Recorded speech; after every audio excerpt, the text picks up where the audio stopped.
Here is something strange about your mind. When you overthink, it feels like you're working. It feels like effort, like responsibility, like you're inches away from an answer. And yet somehow, you end the day exactly where you began. Nothing moved. The problem is still sitting there, untouched, while you feel exhausted. I want to show you why that happens, not as a flaw in your character, but as a clever trick your mind plays. A trick that disguises standing still as moving forward. Because overthinking doesn't feel like avoidance. It feels like the opposite of avoidance.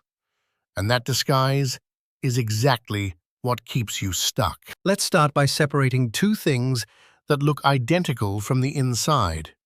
One is thinking. The other is overthinking. Thinking has a destination. You hold a question, you turn it over, and at some point, you arrive. You decide, you act, you let go.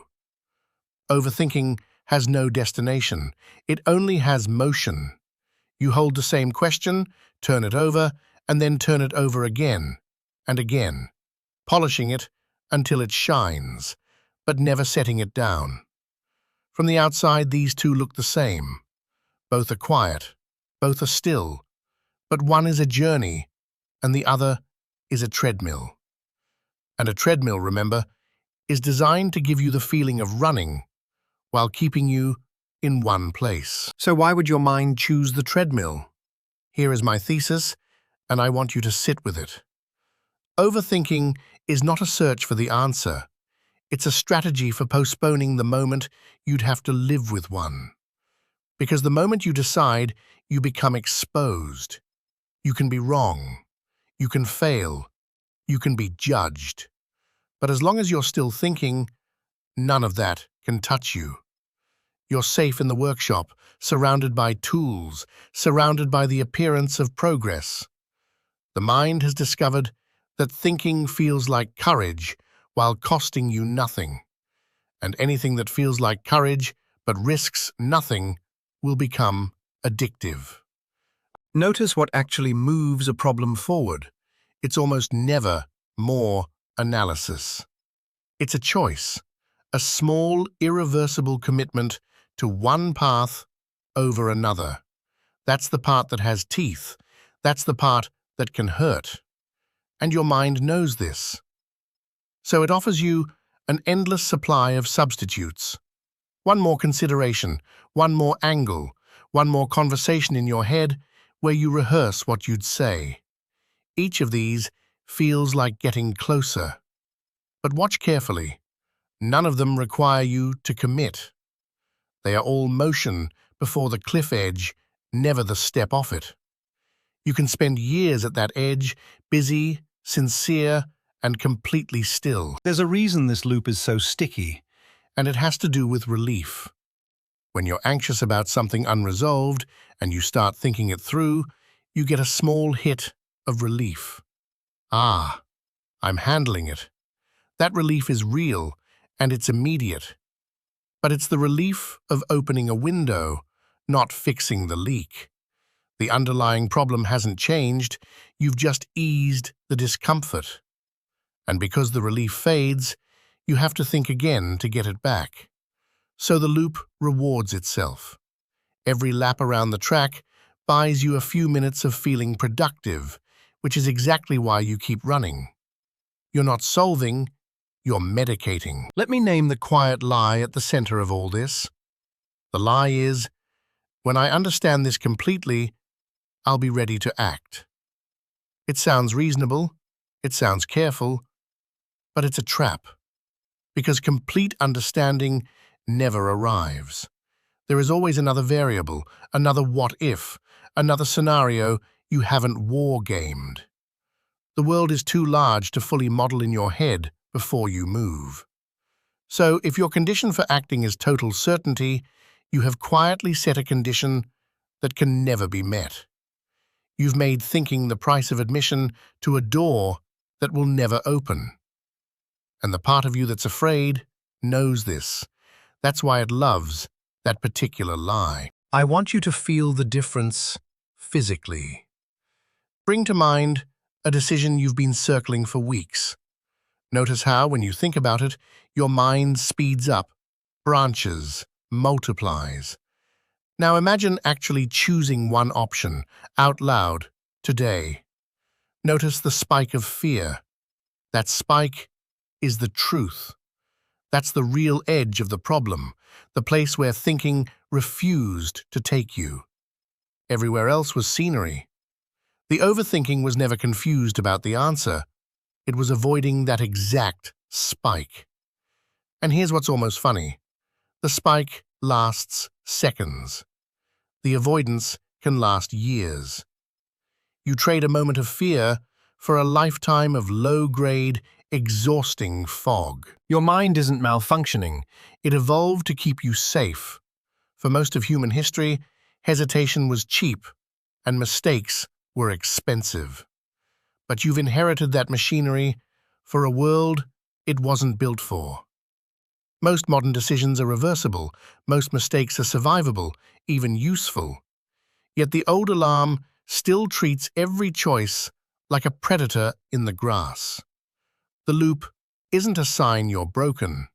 It's a sign you're running ancient software in a situation it doesn't understand. Stop obeying the alarm as if it were wisdom. So how do you step off the treadmill? Not by thinking your way out, that's just another lap. You step off by changing what you ask of yourself. Instead of asking, what is the right answer? Ask, what is the smallest action that would make this real? Real means it leaves your head and enters the world, where it can give you feedback your imagination never could. Send the message. Write the first paragraph. Make the call. The world is a far better thinker than your mind, because the world answers back with facts instead of fears. One small action collects more truth than 10 hours of rumination ever will. There's a callback I owe you. Remember the relief? That hit you get from thinking it through? Next time it arrives, treat it as a warning, not a reward. Ask yourself, did anything change in the world just now, or did I only soothe myself? If nothing changed, you've done another lap. That single question breaks the spell. The loop survives by being invisible.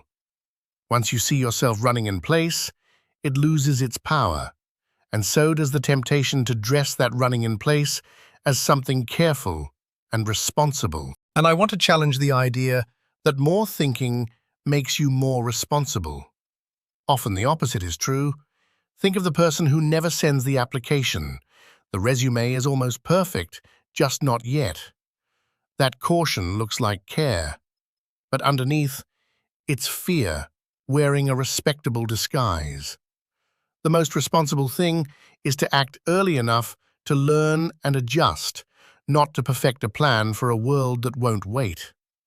Real responsibility includes the courage to be visibly, correctably wrong. Let me say something about the fear of regret.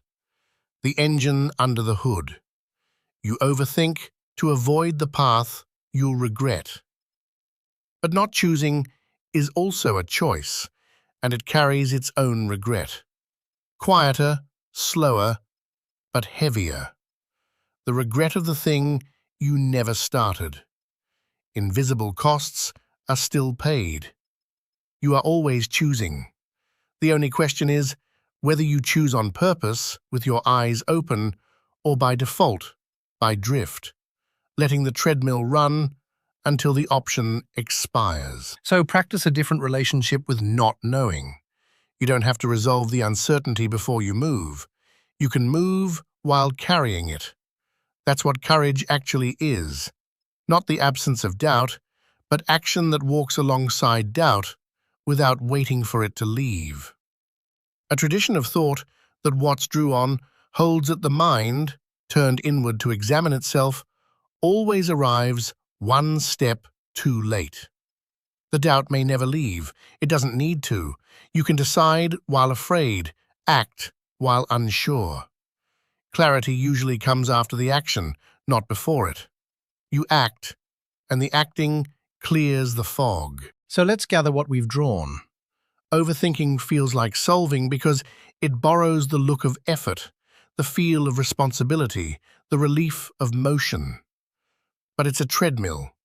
Motion that protects you from the one risky step that actually moves your life, choosing and acting on it. The fear lasts seconds. The avoidance can swallow years. Your mind isn't broken, it's loyal to an old alarm. And the way out isn't a smarter thought. It's a smaller action taken before you feel ready, in the only place that answers back, the world. The next time your mind offers you one more lap, smile and step off. Before you go, I'll leave you with one line to carry. You will never think your way to certainty, but you can act your way to clarity. So pick the thing you've been circling. You already know what it is, and make it real today, in some small, irreversible way. Not because you finally figured it out, but precisely because you haven't, and you've decided to move anyway. If this gave you a quieter way of seeing your own mind, stay with me. Subscribe to The Inner Line, and we'll keep drawing these ideas, one line at a time. I'll see you in the next one.